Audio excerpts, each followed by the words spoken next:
మన అజ్ఞానం గురించి తెలుసుకోవడమే నిజమైన జ్ఞానము.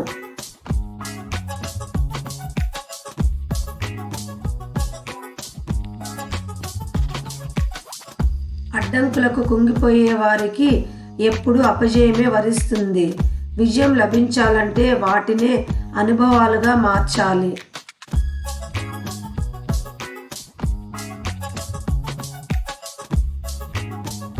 ఆలస్యం చేస్తే సులభమైన పని కష్టం అవుతుంది, అలాగే కష్టమైన పని అసాధ్యంగా మారుతుంది.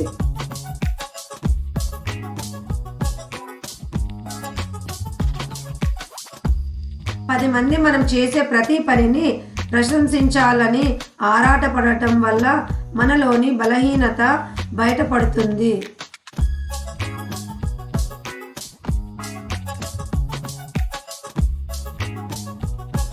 మన ఆత్మీయులతో పంచుకుంటే సంతోషం రెట్టింపు అవుతుంది, అలాగే విషాదం సగం అవుతుంది.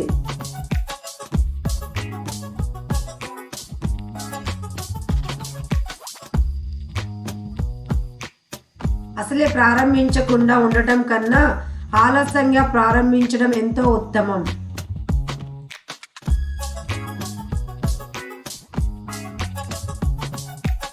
ఆత్మవిశ్వాసం లేకపోవటం అపజయాలకు గల ముఖ్య కారణం.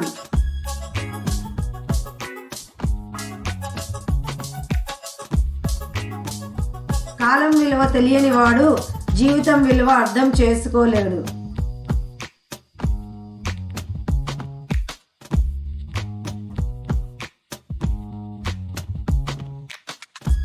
మనిషిలో ఉత్సాహం పగటి వెలుతురును ప్రసరింపజేస్తుంది, అంతేకాక మనస్సును నిరంతరం పవిత్రతతో నింపుతుంది.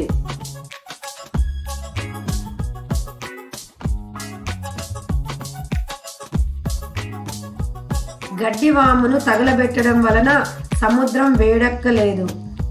ఎవరో విమర్శించారనో హేళన చేశారనో ఉన్నతుల మనస్సు కలత చెందదు.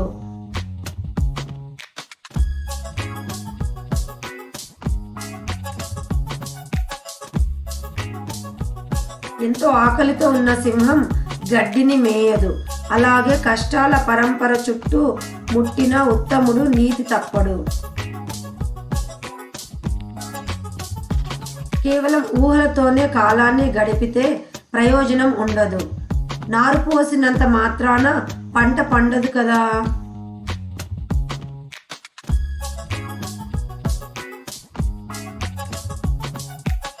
చీకటి తర్వాత వచ్చే వెలుతురు చాలా ఆనందాన్ని ఇచ్చినట్లుగానే కష్టాల తర్వాత వచ్చే సుఖాలు ఎంతో సంతోషాన్ని ఇస్తాయి.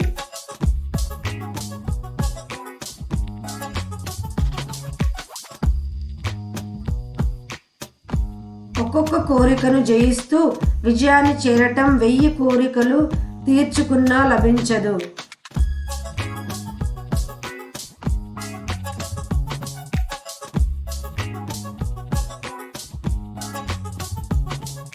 నేను అదృష్టాన్ని నమ్ముతాను, ఎందుకంటే నేనెంత కష్టపడితే అది నన్నంతగా వరిస్తుంది.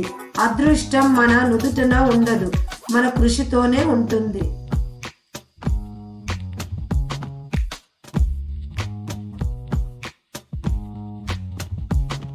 రాపిడి లేకుండా రత్నం ప్రకాశించదు, అలాగే కష్టాలకు తట్టుకోలేని మనిషి విజయాన్ని సాధించలేడు.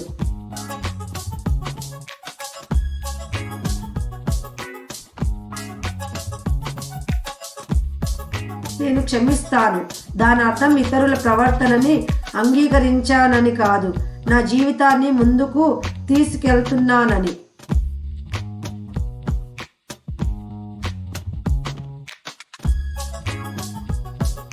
ఆలస్యం అవుతుందని పనులను ఆపవద్దు, ఎందుకంటే గొప్ప పనులు సమయాన్ని ఆశిస్తాయి.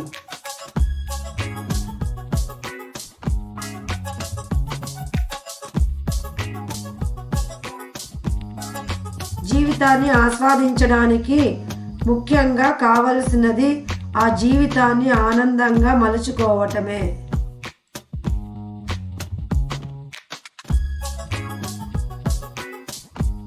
తన ఆశయాలకు పనిచేయక సన్నగిల్లిన వ్యక్తి ముసలివాడితో సమానం.